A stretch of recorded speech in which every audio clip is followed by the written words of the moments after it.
Okay, good morning, my dear student.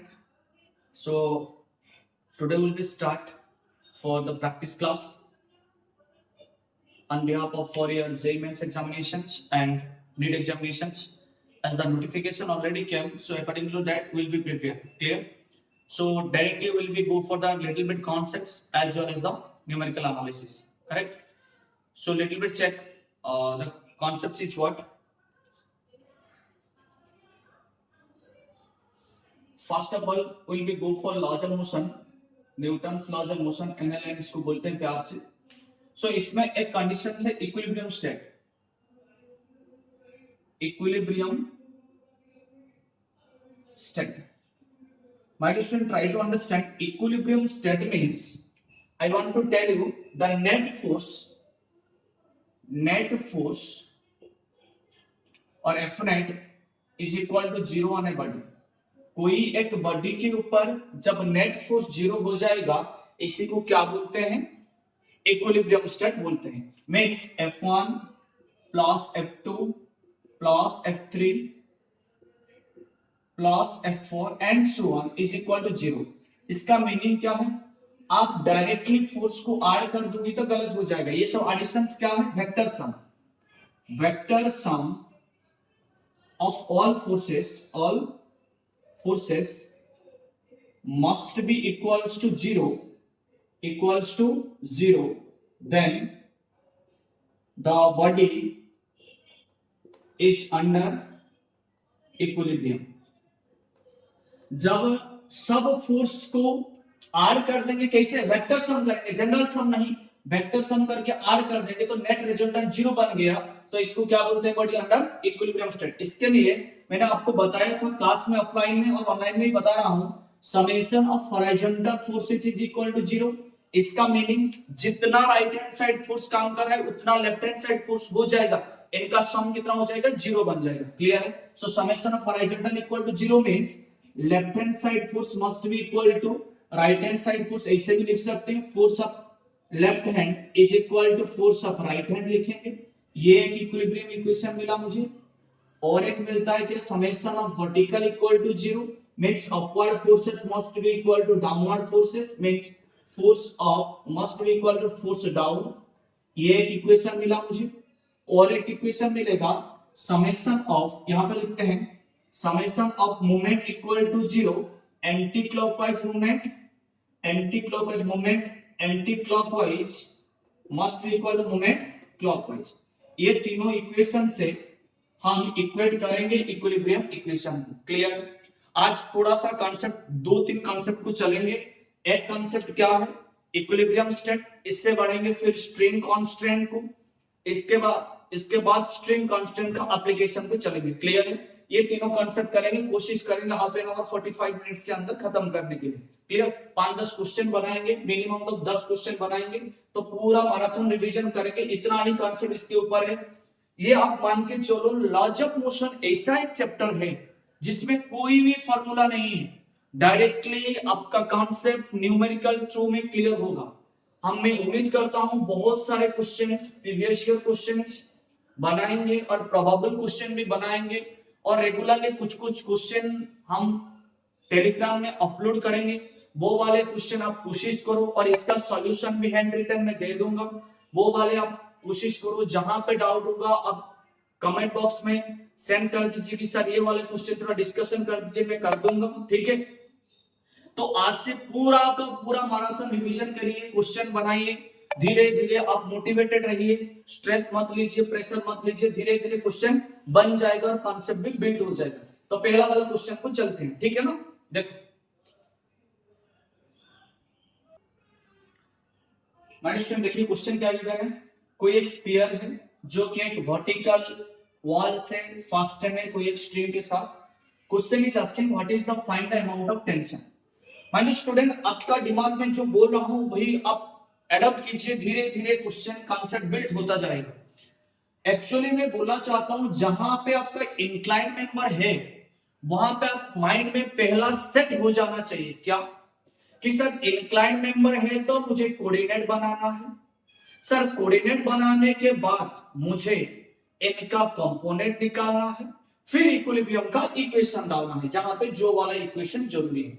तो पहला ये तो टेंशन मेंबर इंक्लाइंड है, तो हम एक काम करते हैं, इसका कंपोनेंट निकालते हैं। क्लियर है? इसका क्या निकालते हैं? कंपोनेंट ड्रॉ करते हैं। ये वाला एक कंपोनेंट बना, x component, sorry x coordinate, और एक कोऑर्डिनेट्स बना वाई वाले। स्ट्रेट नहीं हुआ सर, मजा नहीं आया, देखते हैं। ये वाला वाई कोऑर्डिनेट बन गया, ठीक है जी। X coordinate and Y coordinate बना दिया। अब देखना है क्या क्या फोर्स यहां पे काम कर रहा है, देखो समझो आराम से। Mass of the sphere is given by m, तो due to this mass there is an weight will be work करना। इसके लिए इसी मास के वजह से कोई एक वेट काम करेगा। आपको पता है वेट वर्टिकली डाउनवर्ड काम करता है, तो ये वाला कंपोनेंट मिल गया मुझे w इज इक्वल टू कितना, mg। क्लियर है? आगे बढ़ो। फिर अब देखो, ये वाले एंगल थीटा है, तो ये वाले एंगल में कितना होगा, थीटा ही होगा, आपको पता है। Vertically opposite angle, am I connect करना। सेकंड पार्ट को चेक करो, तो अब चेक करते हैं। सोचो ये t है, t को रिजल्व करेंगे, इस कंपोनेंट कितना आएगा बता दो सर। ये वाला आएगा t cos theta, t cos theta. Clear है? सिमिलरली इनका एक हॉरिजॉन्टल कंपोनेंट आएगा कितना सर, t sin थीटा। और कुछ फोर्स काम कर रहा है क्या? हाँ सर, और भी एक फोर्स काम कर रहा है। ये जो स्फीयर यहाँ पे टच है वॉल के साथ, वॉल एक रिएक्शन देगा, वो रिएक्शन इस स्फीयर के ऊपर नॉर्मल जैसे काम करेगा। तो नॉर्मल का क्या काम करता है ना, सरफेस के साथ आवे होता है, परपेंडिकुलरली काम करता है। तो जो नॉर्मल है आवे होता है, परपेंडिकुलरली होते हैं। तो इसको एफ एन लिखो और इसको एन भी लिखो, जो भी लिखना है लिखो, दोनों सही है। क्लियर? सिंगल्स में ये एम लिखा हुआ है, कोई कोई बुक में एफ एन लिखा हुआ है, ठीक है। तो जब कोई स्पीयर, जो कोई एक बॉडी, कोई एक सपोर्ट होता है, सपोर्ट वाला इनको रिएक्शन देता है, वो इस बॉडी के ऊपर क्या काम करता है, फोर्स ऑफ नॉर्मल जैसे। क्लियर है? ज्यादा थ्योरी के ऊपर नहीं जाएंगे, क्वेश्चन को एनालिसिस करते हैं। अब सब फोर्स मुझे मिल गया, ये वाला कंपोनेंट अभी जरूरी नहीं है। अब सॉल्व करो। समेशन इक्वेशन है मेरा पास, इक्विलिब्रियम इक्वेशन है, क्या है, summation of vertical equal to 0, इसको लगाओ। Upward forces must be equal to downward. Upward कौन है सर, t cos थीटा, लिख दो t cos थीटा। कितना आसान है देखो। इक्वल टू डाउनवर्ड कितना है सर, w। यस और नो, इक्वेशन नंबर 1 पुट कर दो। सिमिलरली और एक इक्वेशन है, summation of horizontal equal to 0। Sir left hand side forces must be equal to right hand side force. Sir left hand side में कौन काम कर रहा है सर, t sin थीटा काम कर रहा है। यस और नो, समझ में आ रहा है कि नहीं? Right hand force is known as my n, equation number 2। Now my duty is to calculate tension. थोड़ा सा दिमाग लगाओ, कितना आसान है देखो। ये दोनों को मैं स्क्वायरिंग और एडिंग कर दूं तो आंसर आ जाएगा क्या, क्योंकि cos और sin का स्क्वायर ऐड कर दूं तो 1 बन जाएगा। देखो मैंने लिखा let squaring and adding equation 1 and 2 we get, so I can write t square cos square theta plus t square sin square theta is equal to w square plus n square। कोई कोई student का दिमाग में ये चलता होगा कि sir आपको कैसे पता चला। धीरे धीरे आप ज्यादा क्वेश्चन बनाओगे तो आपका धीरे धीरे कॉन्सेप्ट बिल्ड हो जाएगा कि यहाँ पे क्या करने में, ये तो थीटा का वैल्यू गिवन नहीं है, तो मैं क्या करूं जिससे कि ये दोनों रिलीज हो जाएगा, मुझे टी का वैल्यू मिल जाएगा। तो आपको पता है ट्रिग्नोमेट्री, तो अब टी का कॉमन ले लो, T square get common, sin square theta plus cos square theta is equal to w square plus n square. So sin square theta plus cos square theta 0 है क्या? नहीं के पागल, 1 है। तो अभी लिखते हैं t square is equal to w square plus n square. तो t इज इक्वल टू कितना sir, w square plus n square का रूट ओवर 2023 जेईई मेंस का क्वेश्चन था। कितना आसान है क्वेश्चन लिखो। इससे तो आसान क्वेश्चन नहीं हो सकता। लिख लो फिर इरेज करते हैं।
माय स्टूडेंट क्वेश्चन क्या गिवन है देखो, find the tension on the string, ये वाला जो स्ट्रिंग है इसमें टेंशन निकालना है। जेईई मेंस 2023 चावल का क्वेश्चन है, समझो आराम से, कितना आसान है क्वेश्चन। पहला बात, ये सर मास गिवन है 80 केजी, तो इनका वेट कितना होगा बता दो सर, वेट होगा 80 न्यूटन, है ना sir. W is equal to mg है, तो mg equal to 8 into g, है ना, 8 से करो, ठीक है, पहला 8 से करो, नो प्रॉब्लम। अब मुझे कैलकुलेट करना है टेंशन। माय स्टूडेंट, कोई है कि ये फिक्स्ड सपोर्ट है, क्या है, फिक्स्ड सपोर्ट, इसको मैं खींचूं, आएगा इधर, नहीं आएगा। मैंने वर्टिकल ऐसे ऐसे करूं, नहीं जाएगा। मैंने रोटेट करना चाहूं, होगा क्या, ये वाला फिक्स्ड, रोटेट करना चाहूं, होगा क्या, नहीं, तो मूवमेंट कितना है, 0 है। और एक बात समझो, कोई एक फिक्स्ड सपोर्ट है, एक मिनट रुको,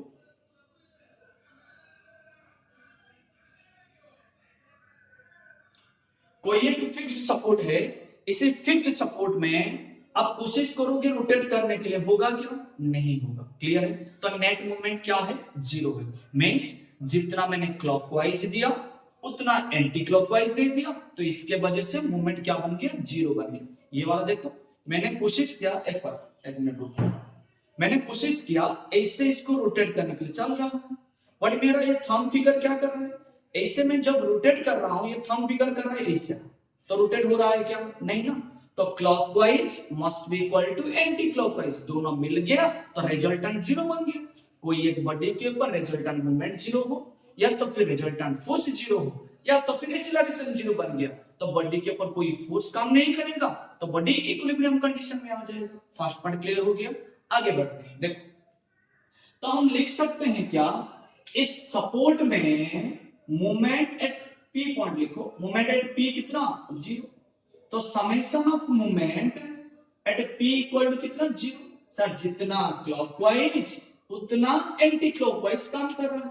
फर्स्ट पार्ट क्लियर है सर। आप तो सेकंड पार्ट एक बताए थे, क्या बताए थे ना, जहां पे इंक्लाइंड है रिजल्व करने का तरीका मिल गया, तो रिजल्व करो पहले सर, कोऑर्डिनेट बनाओ, फिर कंपोनेंट निकालो, तो इसका कंपोनेंट क्या बन जाएगा बता दो, हाँ बताओ बताओ sir, t cos 30, sir horizontal कितना बनेगा बताओ सर, t sin 30, क्लियर है, sin थीटा नहीं 30, सॉरी sin 30, क्लियर। अब काम करें, माइनर स्टूडेंट, ये मान लो कोई एक बॉडी है, समझो ये वाला बॉडी है, इसमें मैं ऐसा फोर्स दिया, कोई रोटेशन होगा, नहीं होगा, क्यों ना सर, ये मूवमेंट सेंटर में lines of action of force चल रहा है। कोई एक फोर्स का lines of action of force जब मूवमेंट सेंटर में पास करेगा, मूवमेंट डेवलप नहीं होगा, क्लियर है। बट इसको परपेंडिकुलरली काम करेगा तो सर मूवमेंट डेवलप होगा जरूर। देखो ये वाला सपोर्ट है, मान लो मैंने फोर्स दिया, सपोर्ट के साथ ये परपेंडिकुलर 90 डिग्री बना रहा ना, है कि नहीं, तो अभी देखो मूवमेंट हो रहा है। बट अब देखो मैंने फोर्स ऐसा दिया, मूवमेंट हो रहा है क्या, नहीं। मैं फोर्स ऐसा दिया, मूवमेंट हो रहा है क्या, नहीं। सर मैं फोर्स ऐसा दिया, मूवमेंट हो रहा है क्या, नहीं। क्यों ना सर, इसका फोर्स का जो लाइंस है ना, वो मूवमेंट सेंटर में पास कर रहा है, इसके वजह से कोई भी मूवमेंट नहीं आएगा। पहला पार्ट क्लियर है। अब देखो समझो, अब इस पॉइंट में ये जो t sin थीटा कहां पे चल रहा है, मूवमेंट सेंटर में, तो इसके वजह से कोई भी मूवमेंट नहीं आएगा। बट इस फोर्स के वजह से मूवमेंट आएगा कि नहीं, हाँ सर आएगा।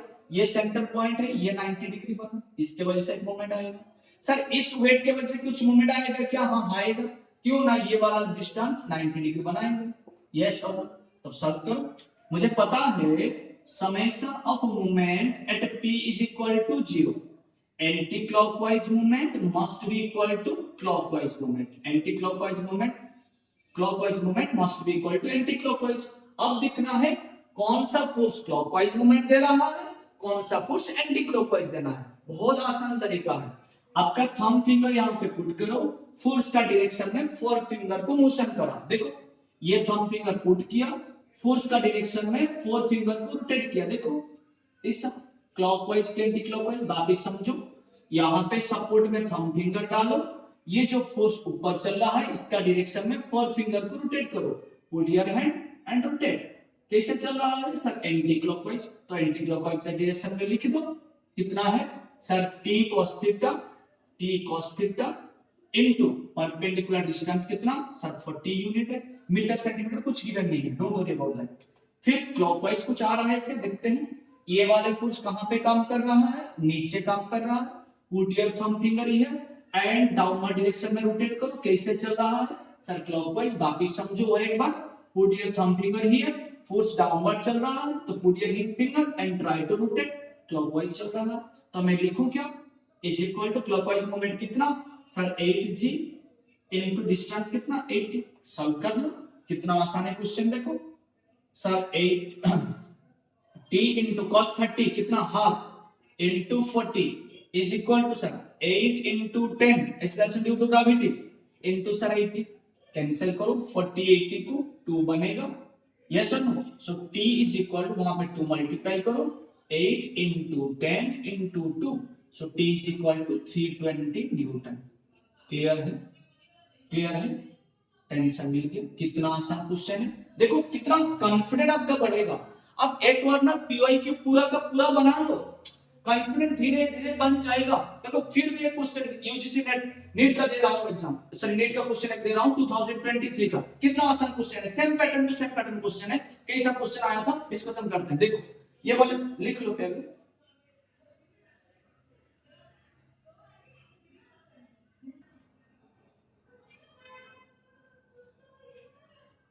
देखो क्वेश्चन,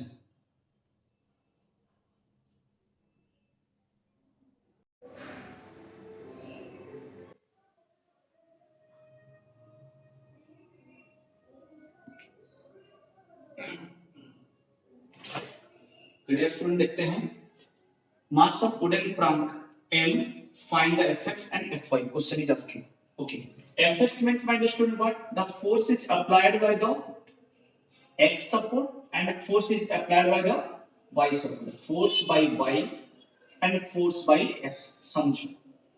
पहला बात, ये वाला जो ब्लैक कलर जो है ये बीम, मान लो ये वाला बीम सपोर्टेड कब होगा ना सर, ये बीम जितना फोर्स देगा डाउनवर्ड में, ये दोनों सपोर्ट मिलके उतना फोर्स देंगे, तो नेट फोर्स 0 हो गया, बट स्टैटिक इक्विलिब्रियम में होगी। क्लियर है। सिमिलरली मैं बताना चाहता हूं कि ये वाला जो प्रैंक है ये यहाँ पे सिचुएटेड है और कोई एक इक्विलिब्रियम कंडीशन में है, इसका मीनिंग क्या है ना, प्रांक जितना फोर्स दे रहा है ये दोनों सपोर्ट मिलके उतना ही फोर्स दे रहे हैं। क्लियर हो गया बात।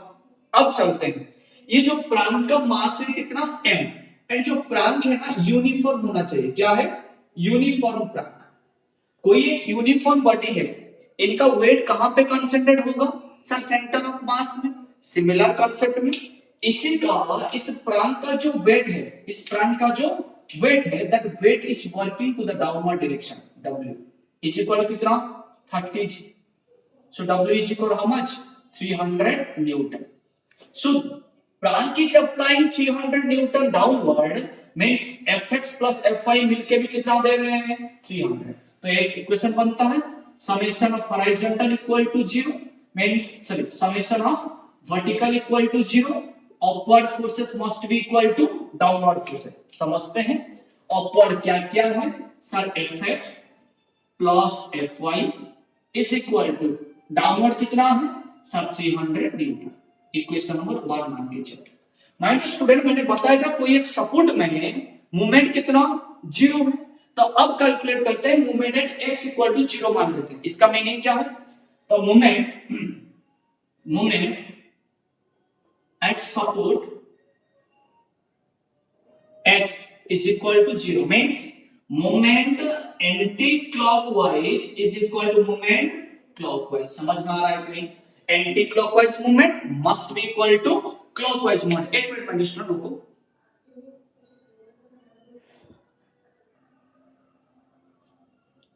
देखो anti-clockwise movement must be equal to clockwise movement, समझो।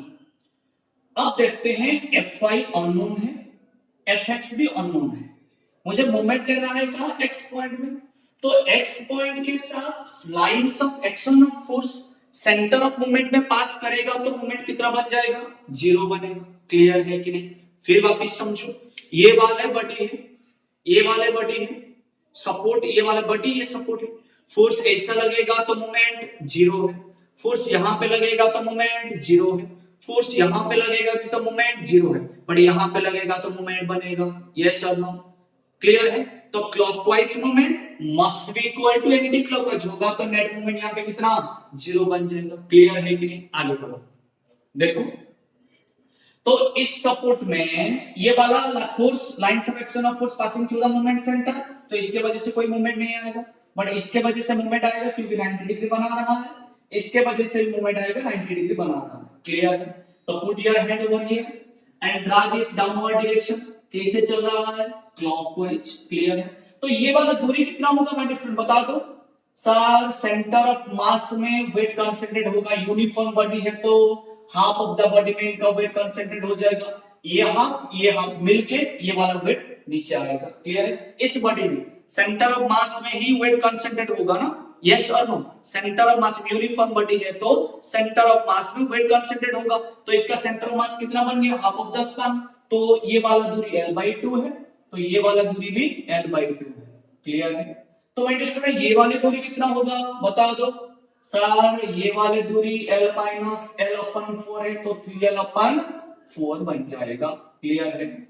तो लिखो equation force anti clockwise is equal to force moment anti clockwise must be equal to moment clockwise. देखो पहले हैंड यहाँ पे थंब फिंगर डालो, वही वापस फॉर्मूला है Fy के साथ, चलिए W के साथ कैसे होगा? डाउनवर्ड क्लॉकवाइज, थंब फिंगर यहाँ, फोर फिंगर यहाँ, डाउनवर्ड डायरेक्शन में रोटेट करो। क्या चल रहा है? क्लॉकवाइज। तो लिखो sir W into L/2 clockwise is equal to anti clockwise होना है। पुट योर हैंड एंड ये वाला अपवर्ड काम कर रहा है, put your hand and try to rotate it, it is anti-clockwise is moving, so anti-clockwise means Fy into distance 3l/4, l cancel, 2 4 cancel, ख्याल खत्म। Fy is equal to W into 2/3, so is equal W is how much? So 300 Newton into 2/3, 3 cancel is equal to 100, तो बनेगा कितना sir? 200 newton. Force of reaction at y is equal to 200। मुझे पता था sir Fx plus Fy is equal to 300, तो Fx कितना बनेगा बता दो sir. 300 minus 200 is equal to 100 newton. कितना आसान है क्वेश्चन, समझो। क्लियर है? ये नीट 2023 का क्वेश्चन है, नीट का क्वेश्चन। क्लियर? समझ में आया कि नहीं? तो ये वाला कांसेप्ट सब था किसके लिए सर? मोमेंट का और इक्विलिब्रियम कंडीशंस का। मैंने स्टूडेंट लास्ट वीडियो में ना थोड़ा वो मैं पॉज करके रिकॉर्डिंग कर दिया गलती से, तो इसको थोड़ा वापस समझा देता हूं आप लोगों को। ठीक है? Sorry for that. अभी इसको लिख लो फिर वापस मैं क्वेश्चन को समझा देते हैं। ठीक है ना?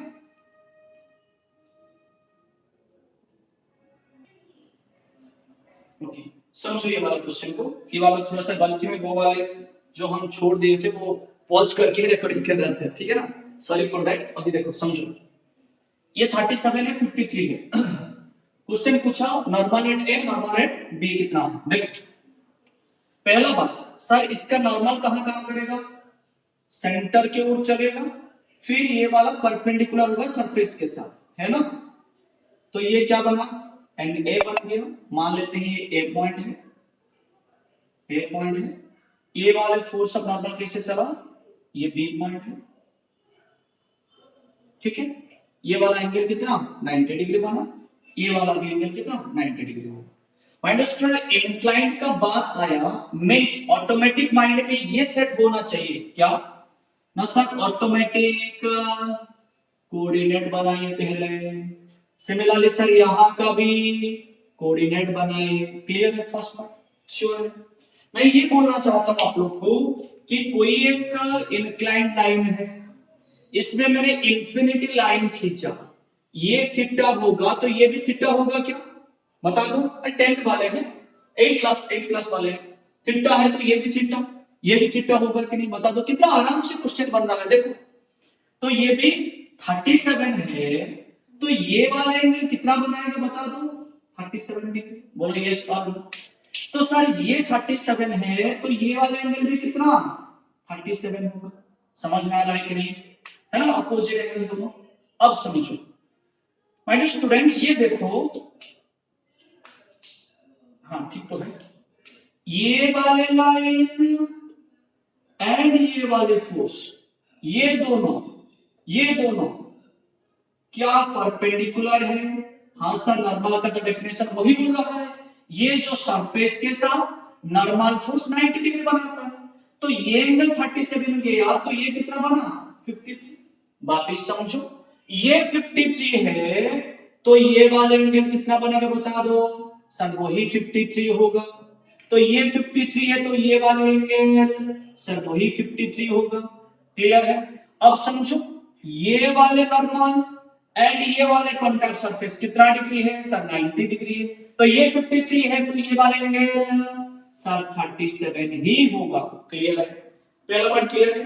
अब काम क्या है सर, रिजल्व करना है, इक्वेशन ऑफ इक्विलिब्रियम पुट करना है। खेल खत्म। कितना आसान क्वेश्चन है, देखो रिजल्व करो सर, इसको रिजल्व करो तो ये वाले कंपोनेंट आएगा Na sin 53। सर इसको रिजल्व करो इस डायरेक्शन में, तो कितना आएगा सर Na cos 53। खेल खत्म। सिमिलरली वापिस देखो ये वाले को, ये है Nb, एम आई करेक्ट करना, सो Nb को रिजल्व करो sir, this component will become, colour change कर देते हैं, Nb cos 37। सर इसको रिजल्व करते हैं इस डायरेक्शन में, तो ये क्या बनता है Nb sin 37। Am I correct कर रहा हूं, बस खेल खत्म। इनका जो मास है m, तो वेट कहां काम करेगा सर, नीचे को w, नीचे की ओर w, यस और नो, mg है ना, नीचे की ओर mg काम करेगा। खेल खत्म।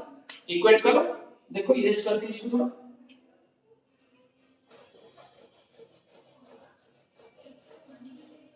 पहले लिखो summation of horizontal equal to 0। क्या लिखूं? समेशन ऑफ हॉरिजॉन्टल, सर ये वाला कलर दिख नहीं रहा, ये वाला देखो। Summation of horizontal equal to 0 means left hand side force must be equal to right hand side. Left hand में कौन काम कर रहा है sir, Nb cos 37। Sir right में कौन काम कर रहा है सर, Na cos 53। सर ये 37 53 का वैल्यू क्या है, तो कितना आसान है बताया तो आप लोग को। ये ट्रायंगल है, ये एंगल 37, इनका फ्रंट 3 है, इनका नीचे 4, ये वाले 5। ये याद कर लो, 37 का फ्रंट 3 है, तो ये वाला एंगल कितना सर 53। खेल खत्म है ना। अब क्या है बताओ, Nb into cos 37, cos 37 b upon h कितना sir 4/5 is equal to Na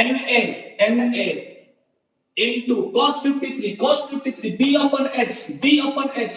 theta को जब लग के रहेगा वो b बनेगा, थीटा के साथ जो रहेगा वो b बनेगा। क्लियर है? तो थीटा के साथ जो रहेगा वो b है, तो 53 cos 53 b upon h कितना sir 3/5, 5 cancel, sir Nb equal to 3Na, sir Na equal to कितना बनेगा बताओ, Na equal to 4/3 Nb। Equation number 1 दे दो। सिमिलरली आगे बढ़े, समेशन ऑफ वर्टिकल 0 करो, summation of vertical equal to 0 करो, upward forces must be equal to downward forces. Upward क्या क्या है sir, Na sin 53 plus upward sir Nb sin 37। Downward क्या बता दो सर, वेट ही केवल है डाउनवर्ड, तो पुट कर दो w, बस खेल खत्म। Sir Na sir sin 53 value याद नहीं, याद है ना यहाँ पे 53 sin p/h 4/5 प्लस Nb लिख दो सर, sin 37 है ना, sin 37 p/h 3 into 5 equal to w। Clear? So that imply क्या है, Na की जगह मैं स्टूडेंट लिख सकता हूं कि इतना Nb लिख दो directly, 4/3 into Nb into 4/5। Yes sir, इसको थोड़ा सिंपलीफाई कर दो सर, अच्छा रहेगा। ठीक है, तो ऐसा करो sir, 4Na plus 3Nb upon 5 LCM लेके equal to w। Sir that implies 4Na plus 3Nb equal to 5W होगा। So that is sir 4 into N A की जगह पुट कर दो अभी 4/3 NB plus 3NB equal to 5W। यहाँ पे sir solve कर दो sir 16NB upon 3 plus 3NB equal to 5W। Sir 16NB plus 9NB upon LCM 3 equal to 5W. So that is by 25 NB equal to 15W. So NB equal to 5 cancel. So 3 upon 5W. बस NB आ गया, NA calculate कर दो, NA कितना आएगा बता दो, NA is equal to sir 4 upon 3 into NB का value 3W, sorry 3 upon 5W put कर दो 3 upon 5W बस आंसर आ जाएगा 3 cancel sir Na equal to 4 upon 5W। ठीक है ना, वो गलती से वीडियो पॉज हो गया था, सॉरी। अब लिख लो, ठीक है ना, समझ में आया होगा। और एक बार रिपीट कर देता हूं आप लोगों को, ये वाले नॉर्मल है, कॉन्टैक्ट सरफेस के साथ परपेंडिकुलर है, तो ये 53 है तो ये वाले भी, सॉरी ये 37 है तो ये भी 37, ये 37 है तो ये भी 37, दोनों अपोजिट एंगल है ना, तो ये 37 है तो ये दोनों का बीच में एंगल 90, तो 37 से 90 से 37 गया 53 बचा। सिमिलरली ये वाले एंगल, बस रिजल्ट कर दिया, ये वाला आंसर हो गया। नेक्स्ट देखते हैं।